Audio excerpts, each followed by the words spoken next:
আপনাকে বিএনপি থেকে বহিষ্কার করা হয়। বিএনপির হাইকমান্ড তখন মনে করেছিল আপনি বিএনপির একটি অংশকে ভাগিয়ে নিয়ে নির্বাচন অংশগ্রহণ করানোর ষড়যন্ত্র করছেন।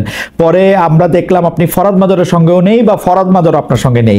ইনসাফ কায়েম কমিটিও তখন নিষ্ক্রিয় হয়ে যায়। আপনি স্বতন্ত্র প্রার্থী হিসেবে দ্বাদশ সংসদ নির্বাচনও করেন।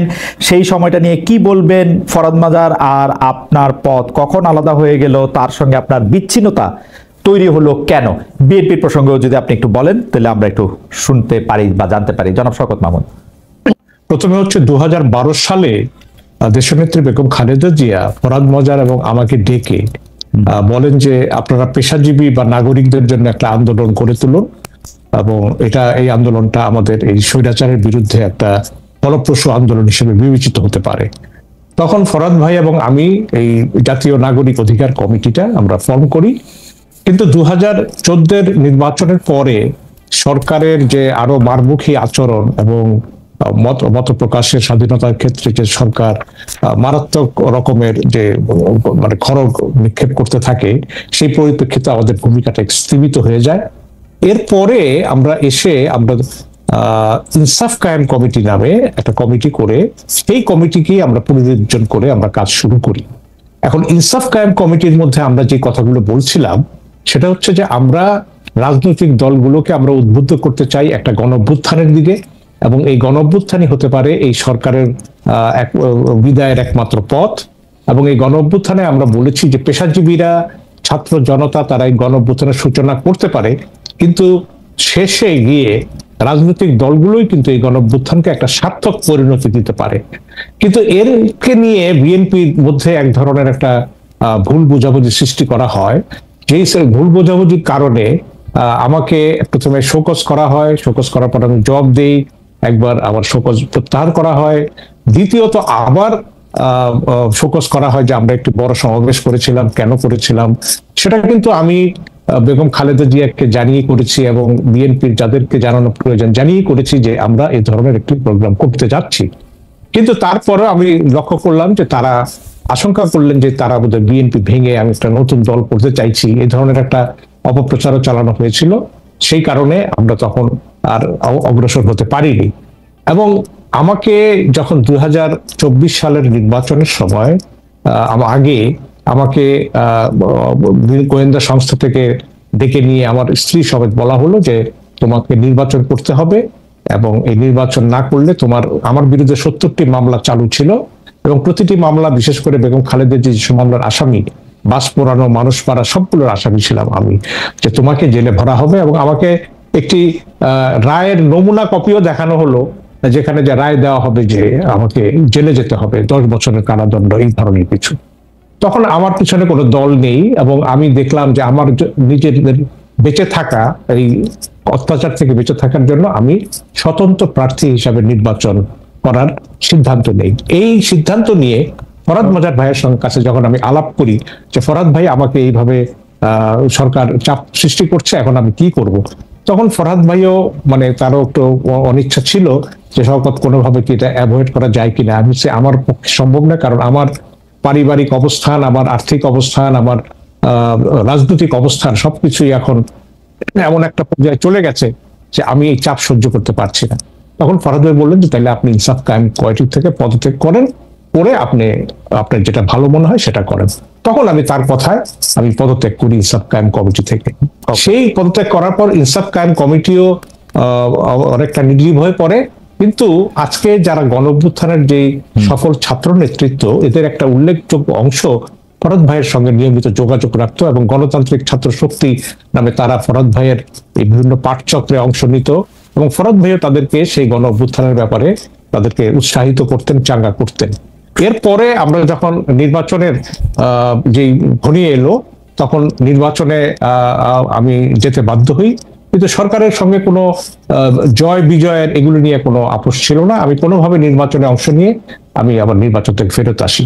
এখন এই নির্বাচনে অংশগ্রহণ করার কারণে আমি আমাকে অনেকেই আমাকে এড়িয়ে চলেন এবং বলার চেষ্টা করেন দোষর, যদিও আমি গত 15টি বছর এই স্বৈরাচারী সরকারের বিরুদ্ধে তুমুল আন্দোলন করেছি।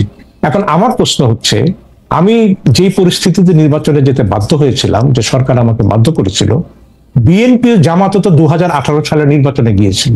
কেন গিয়েছিল তারা? সেদিন তো খালেদা জিয়ার স্ট্যান্ডিং অর্ডার ছিল যে হাসিনার অধীনে কেউ নির্বাচনে যেতে পারবে না। কিন্তু বিএনপি গিয়েছিল এই কারণে যে তার যে নির্বাচনের নিবন্ধন আছে নির্বাচন কমিশনে, পরপর দুবার নির্বাচনে অংশ না নিলে নিবন্ধন বাতিল হয়ে যাবে, দল বাঁচানোর জন্য নির্বাচনে গেছে, এবং আমিও আমাকে বাঁচানোর জন্য নির্বাচনে গেছি। এটা হলো এক নাম্বার। দ্বিতীয়ত হচ্ছে, এখন যাদেরকে আপনি চট্টগ্রাম সিটি কর্পোরেশনে বা ঢাকা সিটি কর্পোরেশনে মেয়র হয়েছেন, ইশরাক, শাহাদাত সাহেব, তারা কোন নির্বাচনের মাধ্যমে মেয়র হয়েছেন? তারা তো শেখ হাসিনার অধীনে নির্বাচন করেই মেয়র হয়েছেন। সেই আপনি একদিকে নিজের দলের এমপিরাই 18 সালে নির্বাচন করেছেন এবং সেই এমপিরাও সংসদে গেছে, এবং আপনি এইটা একটু জানার জন্য যে আসলে 2024 সালের ইলেকশনটা এমন ছিল, যারা সেই ইলেকশনে অংশগ্রহণ করেছে তারা বেশিরভাগই, মানে সেটা সাবেক প্রধানমন্ত্রী শেখ হাসিনার কথাতেও বোঝা গিয়েছে যে আমরা আসলে একটা আমি এবং ডামির নির্বাচন চাই। সেই আমি এবং ডামির নির্বাচনকে যারা ফেসিলিটেট করেছে তাদেরকে ধরাই হয়েছে তারা স্বৈরাচারের দোসর। এবং জনাব শওকত মাহমুদ, আপনাকে ভয় দেখানো হয়েছে, আপনাকে এটা করা হয়েছে। অনেকে বলে থাকেন আপনি সরকার থেকে বিশেষ সুবিধাও পেয়েছেন। এটা হইতে পারে টাকা, হইতে পারে প্লট, হইতে পারে আমরা জানি না কিছু। এইটার ব্যাপারে কি আপনি কোনো কিছু বলবেন, যে মানে আপনাকে আসলে সরকার? এটা আমি খুব ট্রান্সপারেন্ট। আমাকে সরকার কোনো সুবিধা দেয়নি। আমি এই আওয়ামী লীগ সরকারের আমলে কোনো প্লট নেইনি, কোনো চাকরি পাইনি, আমি বেকার ছিলাম। এবং এর আগে বেগম খালেদা জিয়াও আমাকে প্লট দিতে চেয়েছিলেন, কিন্তু আমি প্লট নেইনি, কারণ আমি কোনো সরকারি সুবিধা পাইনি। আমার আর্থিক অবস্থান, আমার ব্যাংক অ্যাকাউন্ট ক্লিয়ার, আমার সম্পত্তিগত অবস্থান ক্লিয়ার। সরকারের কাছ থেকে কোনো টাকা পয়সা বা কোনো সুবিধা আমি কোনো কিছু নেইনি, কারণ আমি জানি যে এই নির্বাচন হচ্ছে, এটা হাসিনার শেষ নির্বাচন, এবং আমি এই নির্বাচনে অংশ নিয়ে আমি গিলটি ফিল করেছি এবং আমাদের প্রেস কনফারেন্সে বলেছি যে এর জন্য দুঃখ প্রকাশ করি। কিন্তু এর বিনিময়ে যেসব সুবিধার কথা বলা হয়, সে কোনো সুবিধা আমি পাইনি। এবং আমি তো ওখানে বক্তৃতায়, নির্বাচনী প্রচারে আওয়ামী লীগের প্রার্থীর বিরুদ্ধে আমি তো ইলেকশনটা করেছি। তো সেই জায়গায় আমাদের যে বলা হয় যে বিশেষ সুবিধা প্রাপ্তি, যেটা 2018 সালে যখন বিএনপি নির্বাচনে যায়, সেই নির্বাচনের ক্ষেত্রে তো সরকারের সহযোগিতা ছিল বিএনপি প্রার্থীদের প্রতি। আমি তো নির্বাচন পরিচালনা কমিটির সদস্য ছিলাম, আমি তো দেখেছি, সেটা প্রশ্ন নয়। এবং ছাত্র প্রতিনিধিরা যখন আন্দোলনের শেষ পর্যায়ে ডিবির হারুন যখন তাদেরকে ধরে নিয়ে যায়, তারা প্রাণ বাঁচানোর জন্য তো ডিক্লেয়ার করেছে যে তারা কর্মসূচি প্রত্যাহার করছে। তাদের কি কর্মসূচি প্রত্যাহার হয়েছে? হয়নি, তারা আবার ফিরে এসছে। এই বিশেষ প্রয়োজনগুলি আমি মনে করি যে আমার কিছু কলিগ আছেন যারা হয়তো মনে করেন যে কামান দিকে করা যাবে, কিন্তু আমার বিরুদ্ধে তো সরকার কোনো মামলা প্রত্যাহার করেনি, আওয়ামী লীগ সরকার তো কোনো মামলা প্রত্যাহার করেনি। কিন্তু শওকত ভাই, আমরা সব সময় আপনাকে, বিশেষ করে গত 15-17 বছরের সরকারের যত রকম অন্যায়, যত রকম অত্যাচার, যত রকম প্রতিষ্ঠান ধ্বংস করার যত রকম উদ্যোগ, সেখানে আমরা আপনাকে সরব পেয়েছি, আপনার লেখালেখিতে আপনি সেগুলি দেখিয়ে দিয়েছেন। কিন্তু এই যে জুলাই আগস্টে গত সরকার এইরকম একটা অত্যাচার, নিপীড়ন, শোষণ, হত্যা, তারপর হচ্ছে একগুঁয়েমি, দেশকে একটা বিপদের মুখে ঠেলে দেওয়ার যে একটি একগুঁয়েমি পায়তারা, প্রাণের কথা যদি আমি নাও বলি, তো সেইটার ক্ষেত্রে তো আমরা আপনাকে খুব বেশি কিছু বলতে শুনি নাই। কেন এই নীরবতা? আপনি শোনেন নাই এই কারণে আপনি বিদেশে। আমার যতগুলো টক শো হয়েছে, আমি আপনি চাইলে টক শো গুলোর লিঙ্ক পাঠিয়ে দিতে পারি।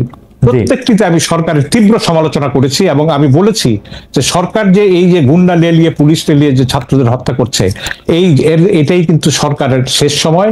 এবং যেটা আইকন হিসাবে কতগুলো শহীদ দাঁড়িয়ে গেছে, এর কোনো বিকল্প। এবং আমরা সেখানে প্রচন্ড ভাবে কিন্তু আমি এই কথাগুলো বলেছি। নির্বাচনের ভূমিকার বাইরে এসে আমি গণঅভ্যুত্থানে পক্ষে আমি বলছি, এবং আমাদের পার্টির যে ইশতেহার দিয়েছি আমরা, সেখানেও আমরা বলেছি যে এই গণঅভ্যুত্থানই হচ্ছে বাংলাদেশের বর্তমান মানে ভবিষ্যৎ রাজনীতির একটা অন্যতম প্রধান দিক নির্ণায়ক হিসেবে গণঅভ্যুত্থানটা এসছে। এখানে আমার অবস্থান পরিষ্কার, আমি কোনো ধরনের কোনো আপোষ করিনি।